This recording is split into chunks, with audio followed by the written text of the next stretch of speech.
arrested in India today and be labelled as a Simi activist, and no questions will be asked.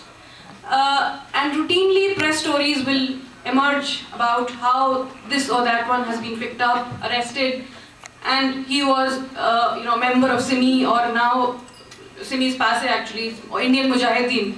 And so guilt would already be established by the press. That, a media trial takes place prior to the trial in the court, and guilt is established right then and there.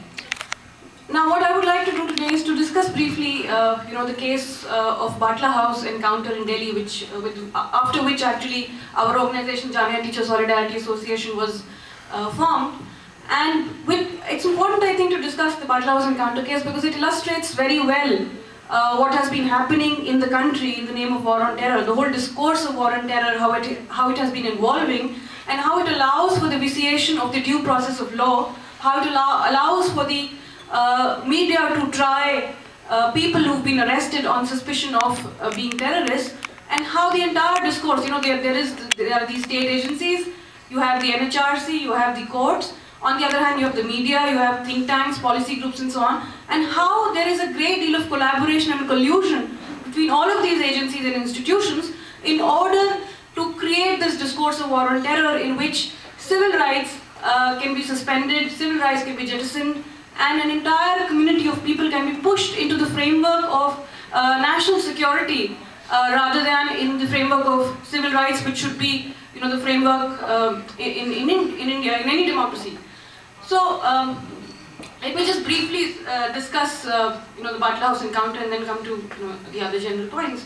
Now, in September 2008, in fact starting from July onwards, there were several blasts across the country. In July in Ahmedabad, in Jaipur after that, and in Delhi in September. Now on 13 September 2008 were the blasts in Delhi. There were 5 blasts in Delhi.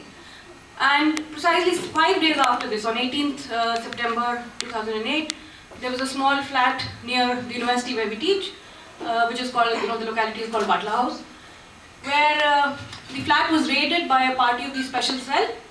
You probably would be aware that all police departments in the country, different state departments in the country have dedicated units to counter terrorism. So you have the ATS, the Anti-Terror Squad in Maharashtra, the Anti-Terror Squad earlier used to be called the Special Task Force in Uttar Pradesh. In Delhi we have the Special Cell, which has very glorious history, which we can discuss later. So a party of the Special Cell raided this house, flat number L18, around mid-morning, say it was about between 10 and 11.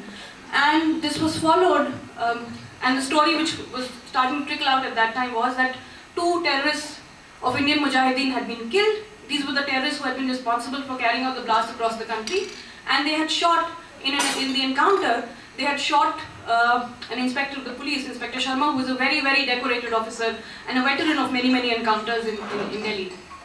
So he had been shot at.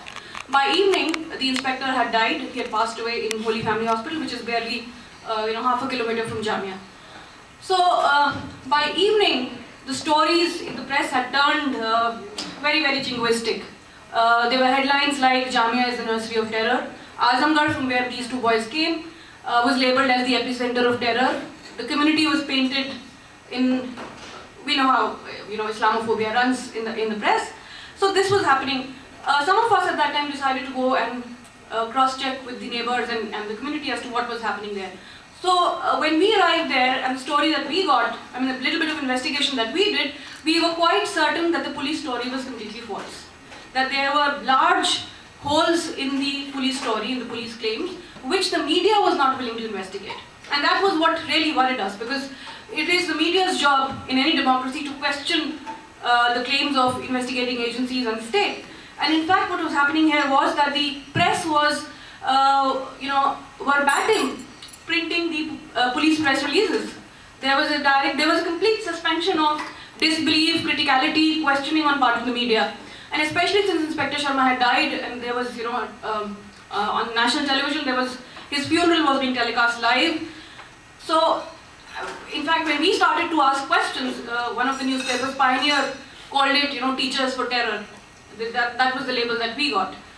And in fact, even the most liberal news channel, which is the NDTV, Pranay Roy himself came on television and said, those who question are, they represent the lowest in Indian public discourse. So anyhow, so we started to, mobilize around this issue, investigate on this issue in much greater detail. And what we found was that there were, we examined the main claims of the Special Cell Police or the Delhi Police. First was that they had gone in and they had knocked at the doors of the house and they were fired upon and they fired back. Secondly, they said that in the ensuing fire, 2 or 3 terrorists escaped the house. And then Inspector Sharma was shot dead. And thirdly, by the evening, the Police Commissioner of Delhi had announced in a press conference that they had cracked the blast case of 2008 and that Atif Amin, who was killed, was the mastermind of the blast and of in fact all the blasts that had taken place that year. And these 2 boys killed, one was Atif Amin, who was a student of MA in human rights in Jamia, and the second boy was, was 17 years old and he was called Sajid. In fact, he had stepped out of his house in Azamgarh for the first time in his life. He had come to appear for his 11th class. He wanted to, enroll in Jamia school, and so he had appeared for the examination in Jamia school. And this was the first time that he had stepped out of the house. And by evening of 18 September, Y.S. Dadwal, who was the police commissioner of Delhi, declared that Sajid was the master bomb maker, and he had been responsible for making bombs for many past years. And this is a 17-year-old boy. And in fact, if he had been caught alive, he would not have been, tried under UAPA or any other law. He would have been tried under Juvenile Justice Act, the JJ Act. However, it seemed that, it's all right to kill off young people, even, when they're suspected of terrorism.